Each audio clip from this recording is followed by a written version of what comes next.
அப்பா யோ கண்ணு தெரியாதவர பார்த்து ஓரமா போயா. தம்பிங்க வா. கண்ணு தெரியாதவன் எப்படி பார்த்து ஓரமா போக முடியும்? கண்ணு இருக்கிற நீ தான் பார்த்து போகணும்.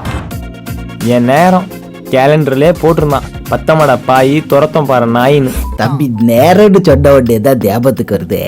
டைம் என்னாச்சு?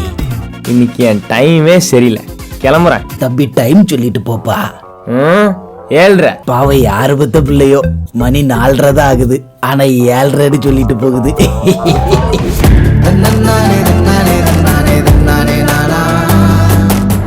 அந்த குடிக்கிற மாதிரி ஒரு டீ போடுறேன். இன்னையில இருந்து டீ 15 ரூபா. 15 ரூபாயா? முருகேசன் கடையில 10 ரூபா தானே? அப்ப அங்கேயே போய் குடிக்க வேண்டியது தானே? நான் அங்க போய் குடிச்சா பாவம் உங்களுக்கு கஸ்டமர் போயிருவேன்னு பாக்குறேன்.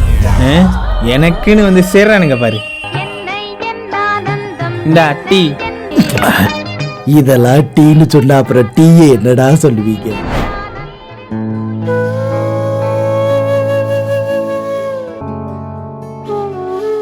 கடைசியா உன்கிட்ட ஒரு தடவை பேசணும்னு தோணுச்சு. சரி வைக்கிறேன்.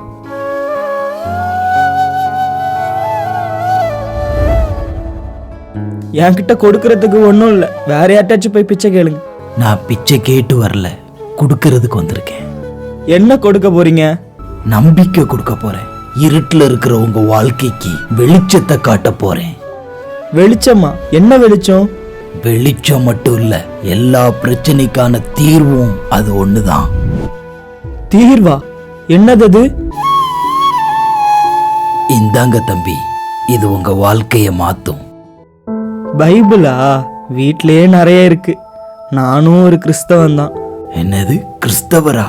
உலகத்துக்கு வழிகாட்டியா இருக்க வேண்டிய நீங்களே யூதாஸ் காரியோத்த மாதிரி தற்கொலைய தீர்வா நினைக்கலாமா? என் லவ் ஃபெயிலியர் ஆயிடுச்சு, அதான் செத்துடலான்னு. லவ் எப்படி தம்பி ஃபெயிலியர் ஆகும்? அன்புதான் ஒரு காலம் ஒழியாதே.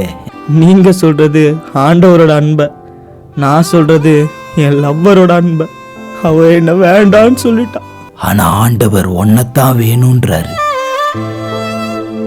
எது எது எங்க எங்க கிடைக்குமோ அது அங்கத்தான் தேடணும் தம்பி.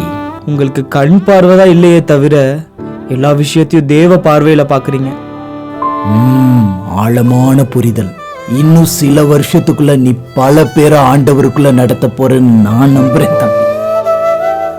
யார் குருடன் தெரியுமா? என்ன மாதிரி கண் இருந்தும் இயேசுவை பார்க்க முடியாதவன் தான் உண்மையான குருடன்.